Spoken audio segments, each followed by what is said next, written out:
Anna and I had this lovely moment recently at a funeral of a very beautiful person who I think has been a mentor for me over the years, Marjorie Hercus. And she has been one of the, well, she wasn't a founding member of Crusaders because it was before her time, but she became a Christian at Crusaders. And she died at 97 and was still a very, very active person, both in the church that I belong to and also in my life as a mentor. And it was really quite a lovely moment, wasn't it, for us to actually share in her life and her adventurous life. But it was an inspiring time, because the inspiring time was that, how do we flourish like Marjorie did? How do we find out how we move on as women to become flourishing women that means that we serve God in a way that is our potential? And for those of us who know God very closely, we know that when we get closer to God, He builds us to a point that we can actually start to see how we were supposed to be created without all of the crappy stuff that we do and all the difficulties that we have to cope with. So what I thought I'd talk about tonight, and I've got only a short period of time, so I'm going to try and summarise everything very much down. So what I thought I'd talk to you about is that my interest in the area of psychology has been in what it is that makes people like Marjorie, people like her, flourish. What is it that makes them survive and thrive when they've actually gone through a lot of crises themselves? What is it that helps people to become the people that they would like to be or that they're supposed to be? But then let's look at another level as well. What is it that makes us really firing on all 4 cylinders, 6, 8 cylinders, whatever car you've got, so that we can serve, so that we can really punch above the line and do the things that we really know that God wants us to do? So I'm going to give you 3 points from research. And then I'm going to try and tie them back to Crusaders, but you may actually see how they tie back to Crusaders. So in the area of psychology, one of the things that we look at is positive psychology. It's a big buzzword at the moment to be in positive psychology. But one of the things that I think is really helpful when you think about psychology and Christianity, psychology is a study of people. It's a study of how people work and patterns that you see in people. We know from the Bible it tells us a lot of things that are really helpful for us, a way to live, things that are helpful with us and how to relate to each other. And psychology basically studies a whole lot of stuff and comes back to tell us what we already know that the Bible's told us a long time ago. And that's what is happening when we're looking at positive psychology in particular. Because positive psychology doesn't study what is wrong, it actually studies the people that are going well. It studies what is right, what is going well, and how to get there. And so, the first thing I'd like you to think about is that people who are flourishing, people who are doing well despite the adversities in their life, they have an attitude towards the hope, despite what they're going through. So I want you to imagine there's a line across this room, this way. So down this end, you've got fear. And you've got fear of all the things that you're frightened of. Fearful of being lonely, fearful of losing someone that you love, fearful of not being in a place that you want to be. And at the other end, you have hope. And at the other end here, you have hope for how you would be if you weren't afraid. The things that you might do if you weren't held back by the difficulties in your life. So we've got 2 ends of the spectrum. And what we know is that those people who focus on the fear, those people who are looking at the fear, will often put things in place that make the fear happen. So for example, someone who's lonely and thinking, I don't want to be lonely and I don't want to ever be lonely, so I'm just going to go out all the time and meet all these people and I'll just meet anyone and I'll make friends with lots of people. And of course they're making friends with anyone that they can, and they grab the first person that they can, and that person isn't right for them because it's based on their fear of being lonely. And so essentially their choices, because they're based on fear, make the fear happen. same situation is that if the hope is, yeah, I don't want to be lonely, but what do you hope for? I hope for love and acceptance and contentment, and I hope to be content in my own skin, content with who I am. And my hope is that other people around me might also feel that contentment. So what do is that I start attracting those people who are also content with who they are, but also like who I am, warts and all. And when I attract those people, what am I? I'm more content. So what we know is that where we focus on, we walk towards. So if you are focusing on your fear, ask the question, what would I do if I wasn't afraid? And that may actually turn your face that way, and you will walk towards it. And we know in psychology, when you're working with people, if you can just help people to turn their heads in that direction, they make much wiser choices. And quite often I have that scale that I debate with people, and I'll say, which hand are you facing? Sometimes I get it wrong. Oh, right, I thought you were facing the fear, but obviously you're facing hope. Let's have a little look at what that looks like. So that's the first piece of advice. The first piece of, I guess, psychology that I can give you in terms of flourishing. When we see people who are flourishing, their faces are very much focused on that. They may lose a loved one. They may lose somebody that's very close to them. Something may happen in the family that is not expected. Yet when they're focusing on the hope, there is a different attitude in the process of that. We've even looked at people who are suffering from cancer. And those people who have a focus on the hope actually recover quicker from the cancer. And that's actually been shown. So that's Philippians, isn't it? Philippians 4, those people who know their Bible better than me and went to more crusader camps than I did. So Philippians 4, focus on the hope, things that you are, that are good, that are wonderful, and focus on those things. And in the message it says, and all things will be in great harmony. I'm not quite sure if that's really how it works, but that's what we need to focus on. So you got that one in your bag there? One. The second one. The second one is development of relationships and development of ourselves. They go hand in hand.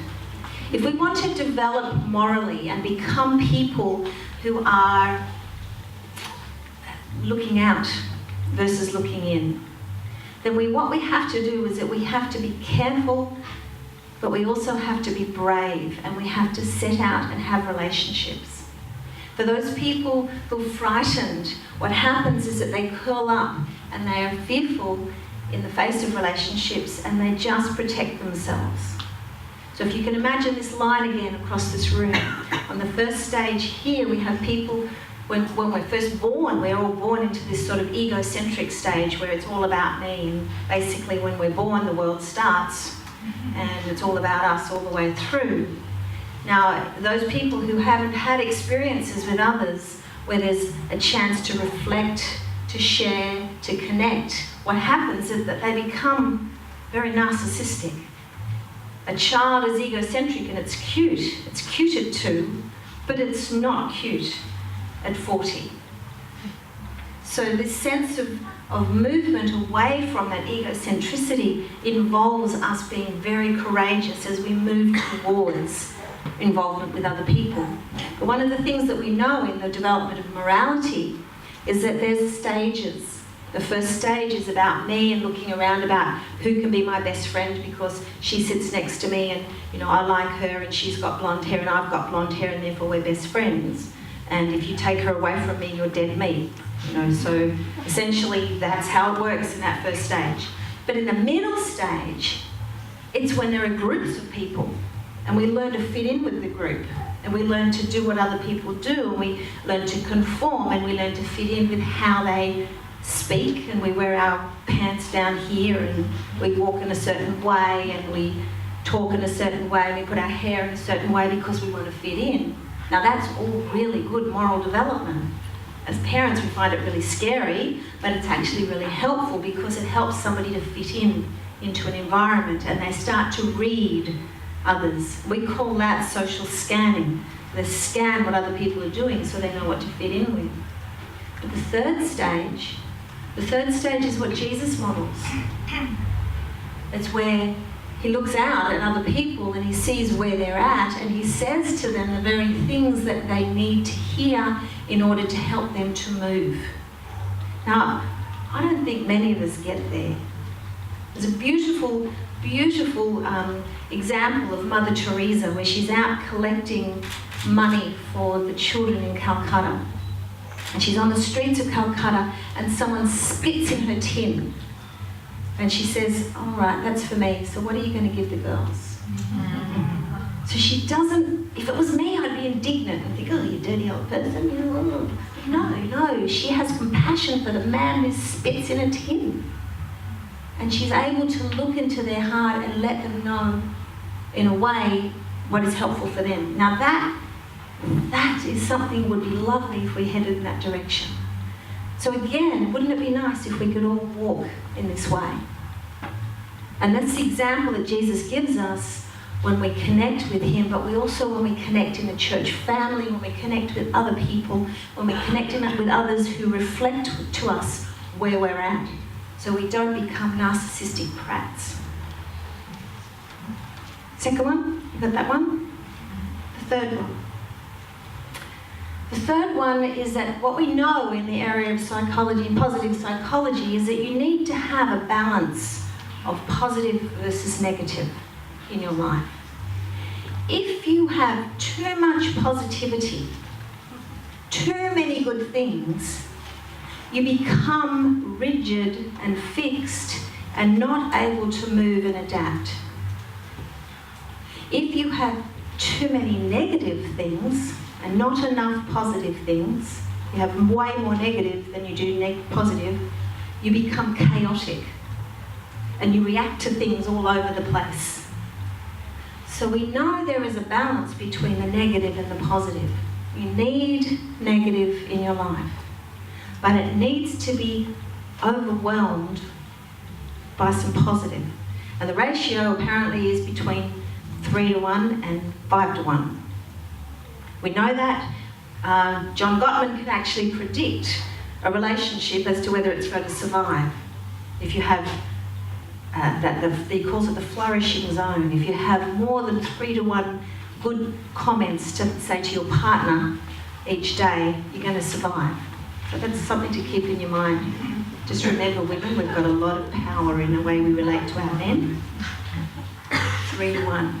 But secondly, what he also says is that when we have that flourishing zone, what happens is that we're able to then connect with people that have a sense of, here's the difficulty that we're going through, but let's find that I can through that difficulty. Now, as Anna mentioned about the resilience donut, the resilience donut is a model that simply shows that you find 3 areas of strength in your life, or 3 areas where things are going quite well in your life. And you do something with those 3 things. And if you can connect those 3 strengths, you're likely to thrive. Now those 3 strengths may be education, maybe friends, maybe your parents, maybe your partner, maybe your church, maybe your work, maybe your family. So those 7 areas, if you can find 3 of those areas that are more, I guess, positive and strong for you, and you connect them, you're likely to thrive. Some of you are having what we call a donut moment right now. Donut moment is when you find those 3 strengths and they're connected at the one time. A donut moment may be for people who are meeting up here with friends. There's a community here, a community of people who are involved in church work. There's also a connection with schools and a connection with around people who have been working in schools and chaplaincy and so on. There's 3. There may be a connection around a skill. Maybe it's the sailing or the rock climbing or the various things that you do on the camp. And those things, when you've connected those 3 things together, there is a sense of your heart flies, it lifts. You go, oh wow, that's it. Feeling good right now. I don't know why I'm feeling good right now. But what we know is that if you can have more donut moments, They're pocketed in your brain.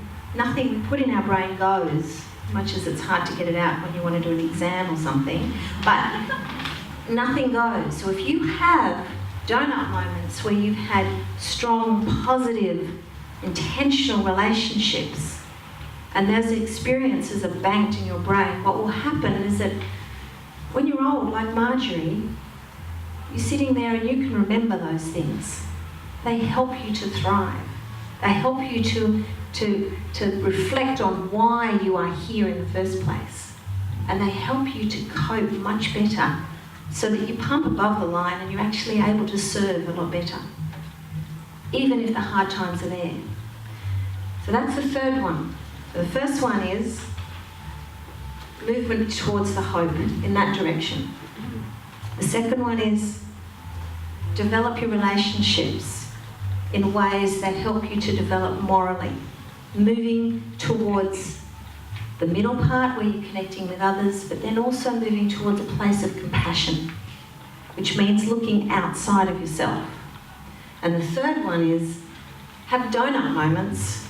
When you have donut moments, you connect with people in particular ways, intentional ways that enable you to thrive. Now, how does that work with Crusaders? How does it work? Have you seen can you see how Crusaders is loud and clear in every single one of those? Every single one of those. The first one, movement towards positive, towards the hope. What do we do when we're doing Crusaders work? We're teaching people about the hope, the future, the intent, the reason that they're here. We give them experiences which is based on that hope. We don't give them experiences that are based on fear. They're not put into camps because they're bad kids. They're put into camps because they're being taught about the hope and they have experiences around that hope. Crusaders, what else do they do with relationships? What is it about moral development that happens in Crusader camps? Don't they have to all eat the same disgusting food? And then say it's much better than Mum's? Don't they say that? Like, isn't that what happens? It's not disgusting. Who's the cooks here? Sorry. But it's my experience of Crusaders. We all have to line up, we all have to wait, we all have to do the same things. There's a conformity in that process. We also have to conform with certain rules. And that means you can try almost break them, but you can't. It's quite some of the fun stuff to do. But that's part of being in this middle phase. And so part of that whole notion of putting kids into camps where there's leaders and people who love God and who are actually going to have fun with them is actually helping them to socialise in a way that means they're not just looking at themselves, they're starting to look out of themselves. And the third one is that I would guarantee that a Crusader camp would have a donut moment every single minute of the camp.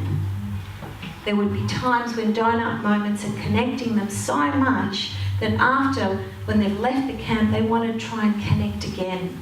That they're on Facebook with those friends again, that they're connecting with their leaders, that they're able to follow up with them. They go back and tell their friends about them. They've got pictures all over the place, and that becomes a foundational part of their development. Not just for the kids either, for the leaders as well.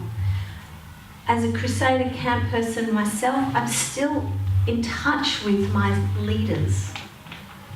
I pick up one, take her off to the nursing home to visit my mum and a few other people, and we have a great old time. And they still tell me how naughty I was. So I want to encourage you to flourish. But it doesn't mean you do it by accident. It doesn't mean you just sit there and expect God to zap you and make you okay. He gives you a brain, He gives you a way of relating to other people, but He also places you in a family of other Christians. And He says, connect. Do it intentionally. And if you can do that intentionally, you will build the positive moments in your lives. You will also move towards the hope, and you will start to develop outside of the narcissistic people that we've probably all got a fair bit of. Thank you.